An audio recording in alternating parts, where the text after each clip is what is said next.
Welcome to Dead Man Talking.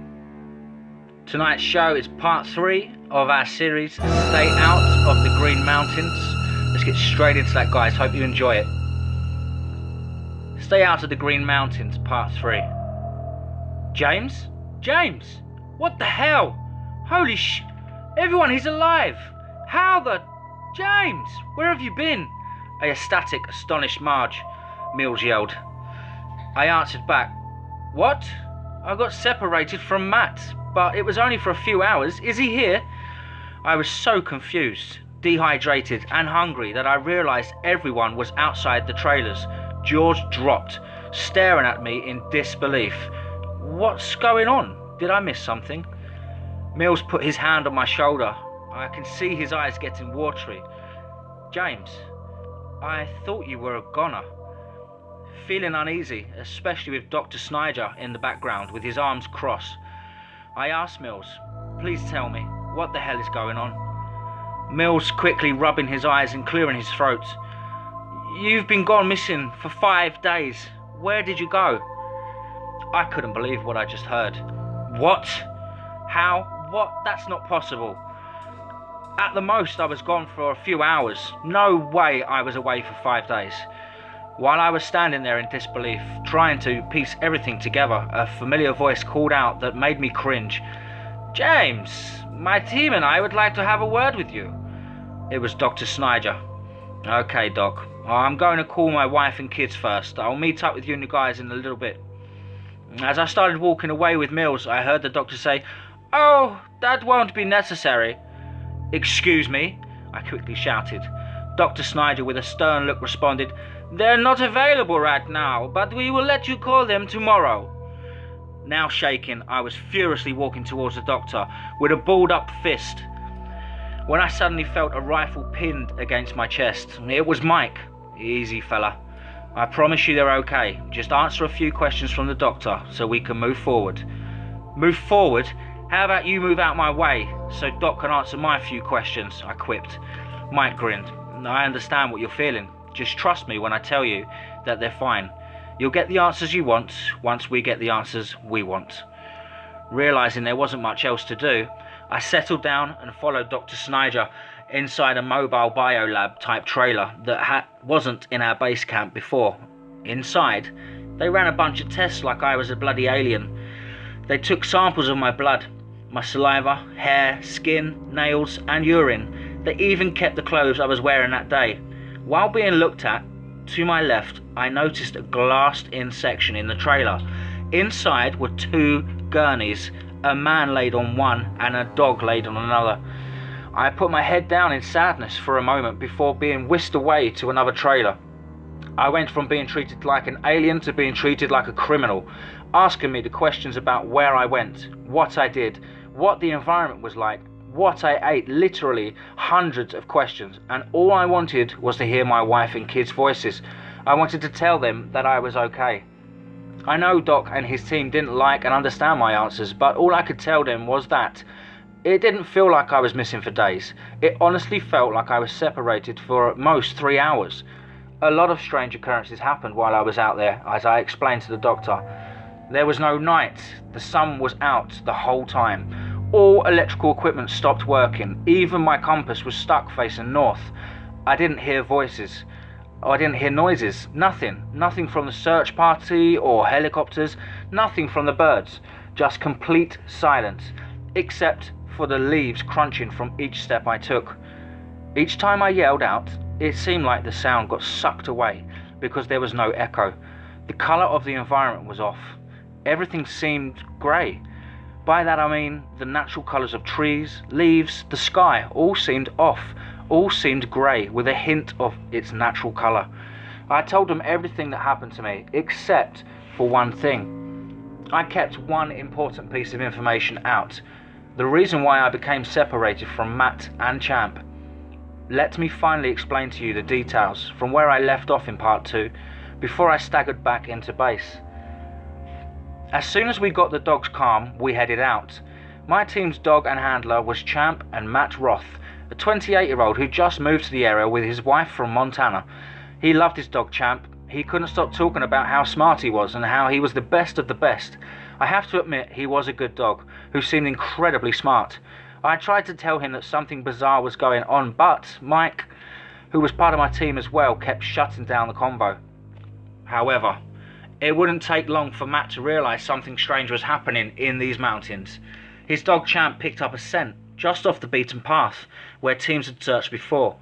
"We should head west. We covered this area already," I explained to Matt. "Champ is on to something, I'm telling you. He's the best." Sure enough, after half a mile, we found a pair of shoes.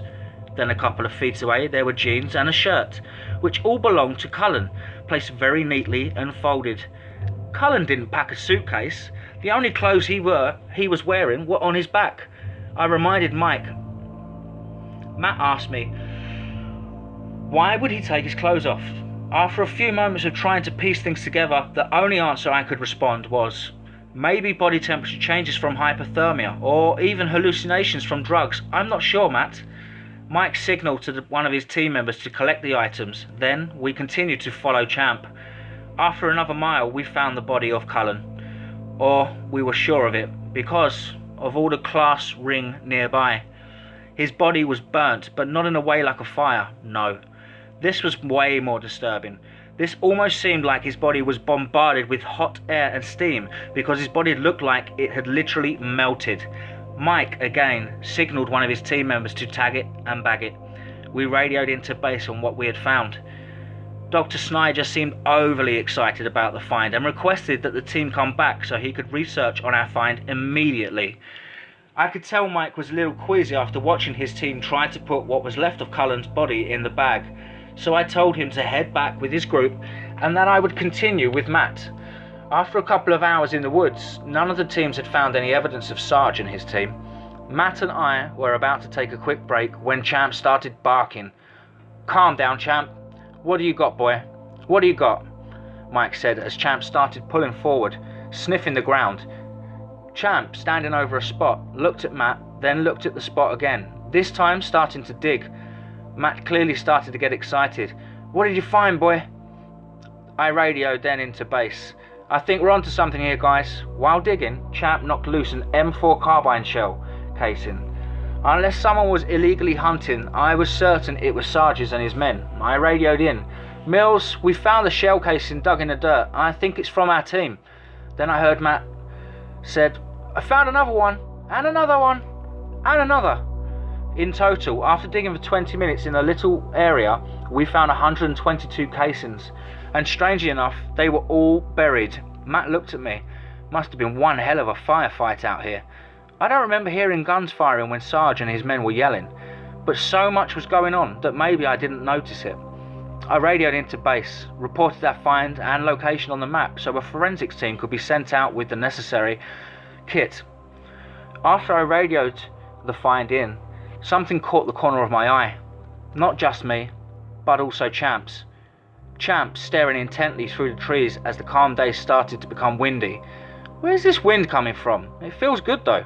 Still trying to figure out this weird feeling. All my response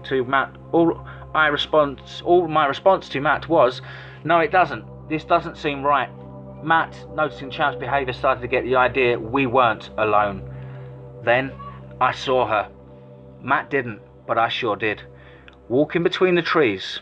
It looked like she was wearing a dress, but not a dress from our time. It looked like an old style, much older, and her hair, it almost reminded me of Lucy Ball from I Love Lucy. Thinking about what Chris from SAR told me, and what Sarge said over the radio before disappearing, that the lady stood about 40 yards ahead of me, was more than likely Paula Weldon. Champ started growling and barking violently. "Whoa, boy, calm down, calm down." I've never seen him act like this, James. I think we should leave. I agreed and we started back out slowly, when suddenly Champ escaped Matt's grasp and booked it towards the woman. "Champ, no, stay!" Matt commanded, chasing after him. I yelled at Matt to stop. Yelled like I'd never yelled before to get him to stop, because I knew our situation was bad. But he kept running for Champ. Champ vanished from sight, and after a few seconds later, Matt vanished as well. I yelled out to both Champ and Matt, but got no response. I even yelled out to Paula's name. Nothing. I was suddenly alone. When I tried to radio my situation to base, all of my equipment was suddenly malfunctioning and no longer operable. I tried to figure out my coordinates as best as I could and started walking. That's when the environment started to change, and for what I felt was a few hours of wandering around was really 5 days. Tomorrow, I get to talk to my wife. Tomorrow, I hope to get some answers on a lot of things. As much as I want to stay away from the Green Mountains, I feel like it's my job to get to the bottom of this. Please, wish me luck, and keep Sarge and his men in your prayers. I hope to update you all soon. Well, that concludes part 3 of tonight's story, guys. I hope you really enjoyed that one. It feels like we're building to a huge ending on this one. Please don't forget to like, comment, share and subscribe if you haven't done so already to stay up to date with Dead Man Talking 666. And remember, folks, be safe, not sorry.